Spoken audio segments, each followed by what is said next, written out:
Hi YouTube, and this is JTrain997, back with another figure review. This time the DC Universe Classics Wave 6 Killer Moth. This guy was surprisingly hard to find for me, even though he looks like, well, let's just say he doesn't look all that hetero. Even though, I actually studied up on this guy, so I know a little bit about him. From what I know, he's actually kind of cool. He comes with the wings, just like Hawkman did, which I'm assuming it's the same concept there. The cocoon gun, a holster, and the body and torso, the head and torso of Callback. There's the finished Callback, Mr. Miracle, Hawkman, himself, Black Suit Superman, and Shazam. Okay, on his origin it says his name is Drury Walker, a career criminal who took an even more unsuccessful career as a costume villain. And then he made a deal with Neuron, just like Black Manta, and became Traxxas, the giant mutant moth.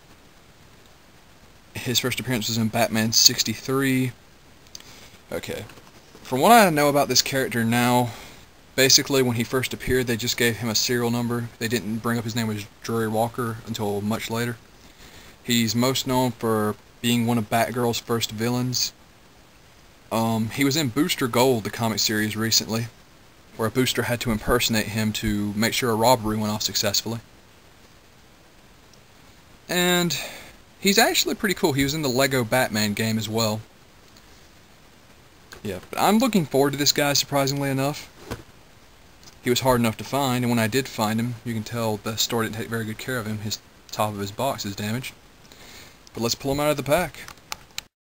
And here he is out of the box. I gotta say, this is an awesome figure. Say what you will about how he looks, this guy's awesome. I've switched the hand that the cocoon gun came in, and it stays in his hand better than any weapon in this line so far. Okay, the detail's great. He looks exactly like he did in the early 60s. The wings don't move, which is kind of off-putting, but at the same time, the way they've got him posed is pretty much the best way.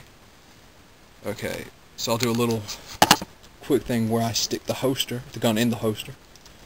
Okay, it's not fantastic, which is one of the negative things I have to say about this figure. Is the holster accessory could have been a little bit better. I'll leave his arm up. Okay, but there you see. It doesn't really hinder arm movement though, so I guess I just thought it would hang down a little bit further. The antennas on his head didn't bend when I pulled him out of the pack, which is also a plus. He has that same great articulation that you've come to expect from the DC Universe Classics. And he's all around just a pretty cool figure. If you've seen any of my reviews before, you know that I'm pretty big on lesser known characters that make a decent figure of. That way I can pose it and it'll bring up a good conversation. You can maybe turn somebody on to a whole branch of comics they didn't know existed. And this guy's awesome. People may disagree with me on this, but I'm going to go 8.5 out of 10. I'm going to take a point off. I'm going to take a point off just for the wings don't move in the holster, and half a point just for some of the color scheme of this is kind of off-putting, and he's so little known, but once you really get into it, if you know the character, you're going to love this guy. You know what? I say a 9. I'm going to bump this guy up to a 9. I have a point for just the color scheme isn't fair. Okay, but this guy gets a 9 onto the torso of Callback, which is awesome. The sash moves. It's got the gut joint that all the other characters do, and on the sash it actually has a place to hold the mace that came with Black Suit Superman. So I'm looking forward to this guy. I almost have him finished. Okay, but this guy gets a 9. People may disagree with me, but oh well. I challenge anyone who disagrees to buy the figure and see if he's not awesome. This is JTrain997 signing off.